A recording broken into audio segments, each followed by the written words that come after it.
Hi guys, आप लोग कैसे हैं। मैं मोहम्मद मिकाइल अंसारी और आप लोगों का मेरे इस यूट्यूब चैनल स्टडी मित्र मिकाइल में वेलकम है। दोस्तों, जैसा कि हम लोगों ने शुरू किया है एनसीईआरटी क्लास 10th का मैथमेटिक्स, और दोस्तों वैसे तो इसे पूरे तरह से कवर करेंगे, ठीक है दोस्तों, चाहे वो हिंदी में हो चाहे वो इंग्लिश में हो। और आप जानते हैं कि एनसीईआरटी जो रेफरेंस बुक माना जाता है सीबीएसई बोर्ड के लिए और स्टेट बोर्ड के लिए, स्पेशली बिहार बोर्ड के लिए दोस्तों, और स्टेट में भी चलता होगा। और आप इंग्लिश में पढ़ रहे हैं या हिंदी में पढ़ रहे हैं, मैथ में कोई भी इसका लैंग्वेज माने नहीं रखता है। लेकिन दोस्तों एक जो ख़ास बात यह है कि हम इसे ट्रिग्नोमेट्री से शुरू किए हैं, क्योंकि ट्रिग्नोमेट्री को टफ, मुश्किल समझ के इसे छोड़ दिया जाता है। लेकिन दोस्तों मेरा यकीन मानिए कि ट्रिग्नोमेट्री बहुत ही सिस्टमेटिक और इंटरेस्टिंग टॉपिक है, और अगर आप इसे अच्छे से समझ के पढ़ते हैं, प्रैक्टिस करते हैं, तो जैसा कि वहम है कि इसमें बहुत से फार्मूलाज याद करना पड़ता है, लेकिन दोस्तों सभी डेरिवेटिव एक के बाद एक खुद ब खुद आपके दिमाग में आते जाएगा। बस एक स्टेप के बाद दूसरा स्टेप, इस तरह से अगर स्टेप वाइज पढ़ेंगे तो आपको कुछ भी याद नहीं रखना पड़ेगा, और आप जितना बनाते जाएंगे, प्रैक्टिस करते जाएंगे, उतना मज़ा भी आएगा और आपका कॉन्फिडेंस भी बढ़ते जाएगा, ठीक है। चाहे वो आप कंपटीशन की तैयारी कर रहे हो, चाहे वो एकेडमिक पढ़ रहे हो, चाहे वो किसी भी मीडियम में पढ़ रहे हो, आपको कोई फ़र्क नहीं पड़ेगा। और आपको न्यू से न्यू अगर क्वेश्चन मिलता है तो आप उसे आसानी से टैकल कर लेंगे, यही मेरा कहना है दोस्तों। और इसी वजह से हम ट्रिग्नोमेट्री ही शुरू किए हैं, जो कि हमारा एक्सरसाइज 8.1 से है। चैप्टर 8.8 था, जिसमें हम लोग बहुत कुछ पढ़ चुके हैं, और अभी जो हम लोग क्वेश्चन बना रहे हैं 8.3 का, जिसमें बेस्ड है किस पे, कॉम्प्लीमेंट्री एंगल पे, ठीक है। और वो भी इसमें भी रिवाइज कर लेंगे कॉम्प्लीमेंट्री एंगल या पूरक कोण क्या होता है, ठीक है दोस्तों। सबसे पहले क्वेश्चन को पढ़ें। ये क्वेश्चन नंबर हमारा 4 है, एक्सरसाइज 8.3 का, जो एनसीईआरटी क्लास 10th का मैथमेटिक्स है, ठीक है। यहाँ पढ़े दोस्तों, if 10a is equal to cot b, prove that a plus b is equal to 90 degree. Hindi में पढ़े दोस्तों, यदि 10a बराबर है cot b के, तो सिद्ध कीजिए कि a प्लस b 90 डिग्री, कोण a की बात कर रहा है, ठीक है। ये आप समझ जाएंगे या जानते होंगे दोस्तों, हर जगह कोण का सिंबल नहीं दिया जाता एंगल का, इसे भी समझ लेंगे। तो अगर आप अच्छे से पढ़ लिए, समझ लिए, इस चैप्टर पे आपके पकड़ है, तो आप इसे आसानी से बना लेंगे, और ये सिंपल ही है।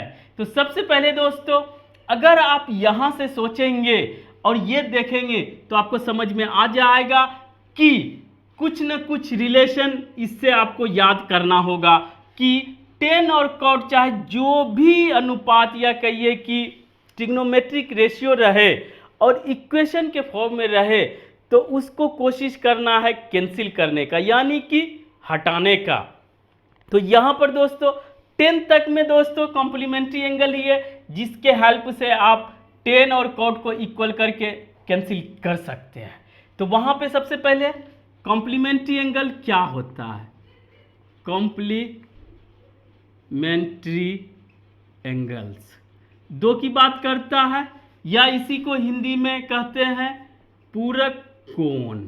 तो वो होता क्या है, इसका डिफिनेशन ये है दोस्तों कि ये डिफिनेशन ही है, इसी को आपको प्रूफ करना है।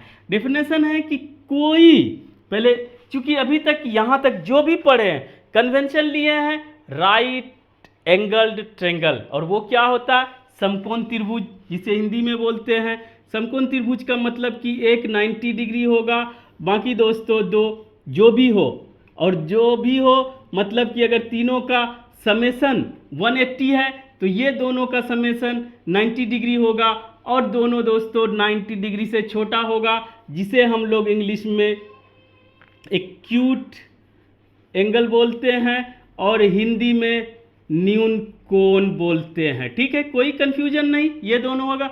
और यहीं से sign A, cos A, ten ए, फिर उसका इन्वर्स 6 ट्रिग्नोमेट्रिक रेशियोज निकाला जाता है। कॉम्प्लीमेंट्री एंगल का मतलब कि अगर ये समकोण है और दोस्तों हमारे पास जो बचा a plus B, A plus यहाँ पे सी है, कन्वेंशन इस पे नहीं जाए दोस्तों, इसके अलावा ये और ये जो बचा, अगर इसका समेशन यहाँ पे तो फिक्स है 90 डिग्री, और कहीं पर सिंपली बात कर रहा है कि कोण ए और कोण सी ये दे भी सकते हैं, नहीं भी दे सकते हैं। अगर 90 डिग्री है तो इसको इसका और इसको इसका कॉम्प्लीमेंट्री एंगल बोलते हैं। ये हमारा डेफिनेशन है। अगर इतना समझ गए तो आप आसानी से बना लेंगे। और इसी के साथ जो कॉम्प्लीमेंट्री एंगल का जो ट्रिग्नोमेट्रिक रेशियो था तो वो क्या था, अगर 10 की सिर्फ बात करें तो यहाँ पर से हम लोग निकाल लेंगे। अगर 10a की बात करें तो यहाँ से जाएंगे, 10a क्या होता है p/b।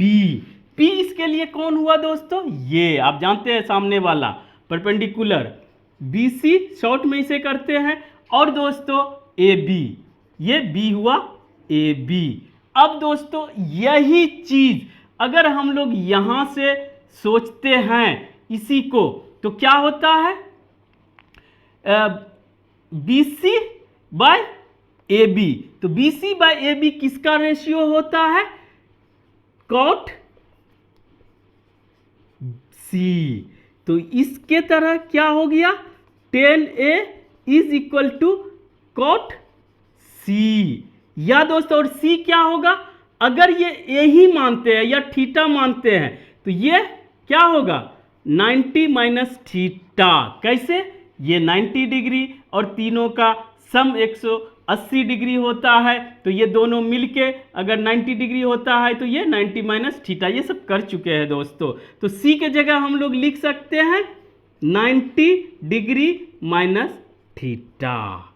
ठीक है, थीटा नहीं दोस्तों, ये हमारा ए लिखेंगे, यही थीटा है, थीटा के जगह ए ही लिख देते हैं क्योंकि ए आप में आया हुआ है। इतना अगर समझ गए तो अब दोस्तों इसे आसानी से बना लेंगे। अगर ये समझ गए तो अब गिवन है हमारा, क्या है गिवन में, 10a is equal to cot b, और ये सब इसमें इंक्लूड होगा in a right angle triangle where a ये है, ये देना चाहिए a and b is are acute angles. ठीक है, तो वहां पर दोस्तों आप क्या लिख सकते हैं, 10a को लिख सकते हैं 10a को हम लोग क्या लिख सकते हैं दोस्तों, 10 90 माइनस b। ठीक है, इस तरह से 10a cot C, हाँ ये ठीक है दोस्तों, 10a को लिख सकते हैं। अब आइए अगर ये दोनों सेम है तो इसको आप कैंसिल कर दें और a is equal to 90 degree minus b, और इसी को आप लिख सकते हैं दोस्तों, इसको इधर लेके चले जाएंगे, a plus b is equal to 90 degree, और यही हमारा प्रूफ करना है।